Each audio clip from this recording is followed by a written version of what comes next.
বাবাই হ্যাঁ কি খাচ্ছ বাবাই? মাংস ভাত সেই গাছ তো বাবাই, হ্যাঁ আরে কি করছো বাবাই? আরে কি বাবাই, আজ তো চিকেন। এই ভিডিওটা দেখার পর বিশ্বাস করো, যখনই মাংস ভাত নিয়ে খেতে বসবো না, তখন এই দিদিটার কথাই আমার মাথায় আসবে। মাংস ভাত বিশ্বাস করো, কেউ কি করে পারে এরকম ন্যাকামি করতে? মানে আমার তো মাথার উপর দিয়ে উড়ে যাচ্ছে, এত পরিমাণে নেকু, মানে কিছু বলার নেই, এত যে ন্যাকামি করছে এই দিদিটা। আর তার থেকেও বড় কথা হচ্ছে, ওই দিদিটা না একটু পোলিও খেতে না একটু অসুবিধা হয়েছে, মানে পোলিও পায়নি, যাই হোক। তবে তোমরা কি করছো, তোমরা কি করছো, আগে তোমরা কি করছো সেটা আগে দেখো। তোমরা তো নিজে আরো ওই দিদিটাকে ভাইরাল করে দিলে, এই ন্যাকামি তো তোমরাই দেখছো বলে ভিউজ বাড়ছে ওর। প্রত্যেকটা কন্টেন্ট ক্রিয়েটরের ফিডে একটা ভিডিও, ভাই তো ওরা ও করেছে ঠিক আছে, ওর না একটু মানসিক ডিস্টার্ব আছে ঠিক আছে, পোলিও টোলিও পরে নিয়ে ঠিক আছে ওরা করছে, বাট বড় বড় মানে ইউটিউবার বা কন্টেন্ট ক্রিয়েটাররাও করছে মাংস ভাত মাংস ভাত। মানে ভাই তোমাদেরও কি মাথা খারাপ হয়ে গেল নাকি, নাকি ট্রেন্ডে ঘা ভাসাচ্ছ?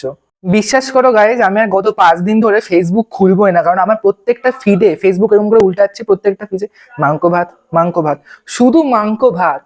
আর তার থেকেও বড় কথা, আমার বাড়িতেও বাচ্চা কাচ্চা আছে, মানে আমার দিদির ছেলে আছে, আর আমার নিজেরও একটা ভাই আছে। তারা তো একবারের জন্য ন্যাকামি করে না, বলে না মাংস ভাত মাংস ভাত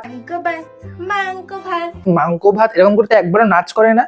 মানে সত্যি ভাই, দিদিটার মাথার একটু ডিস্টার্বই আছে আমার যেমন আছে। পোলিওর ডোজ এটা না, পোলিওর ডোজে কম পড়ার কারণে এটা হয় না, এটা মানসিক ডিস্টার্ব আছে ওই দিদিটার। আমার যে টপিক সেটা হচ্ছে ডেইলি মিনি ব্লগ করা বা সামথিং, অনেক কিছু আমার টপিক আছে, ভিডিও আমার নিজেও বুঝতে পারি না, আমার ভিডিও মাথা মুন্ডু কি।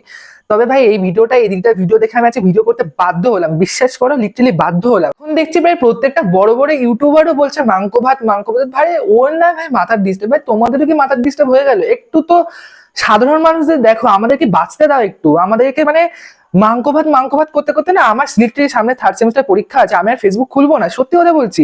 আমার ফেসবুকের ফিডে আগে ভালো জিনিস আসতো, এখন শুধু মাংস ভাত। তোমরা বলবে দাদা তুমিও তো ট্রেন্ডে গা ভাসাচ্ছ, আরে আমি ট্রেন্ডে গা ভাসাচ্ছি না, আমি যেটা ফ্যাক্ট সেটাই আমি বলছি। কারণ তোমরা দেখো আমার প্রত্যেকটা ভিডিও তলায় দেখো, মানে খুঁজে খুঁজে গিয়ে দেখো, আমি কখনো এরকম ভিডিও বানাইনি। তবে আজকে যে ভিডিও মাংস ভাতের ভিডিও যে আমার সামনে আসছে, সেই কারণে ভাই আমাকে এই ভিডিওটা বানাতে হচ্ছে। প্লিজ তোমরা একটু থামো, আমাকে বাঁচতে দাও, মানে আমাদের মতো পাবলিকদের একটু প্লিজ বাঁচতে দাও, প্লিজ প্লিজ, এটা আমার কাছে মানে তোমাদের কাছে আমার রিকোয়েস্ট। আর আমারও যা মনে হয় দিদির না গালাগালি খেতে একটু বেশ ভালোই লাগে, সেই কারণে দিদি আরো বেশি বেশি করে এরকম ভিডিও আপলোড করছে। ভাই একটু সাধারণভাবে ভিডিও করে, হয়েছে মাংস ভাত ট্রেন্ড, এবার খতম করে এখানে সবাই, প্লিজ প্লিজ, এটা রিকোয়েস্ট আমার।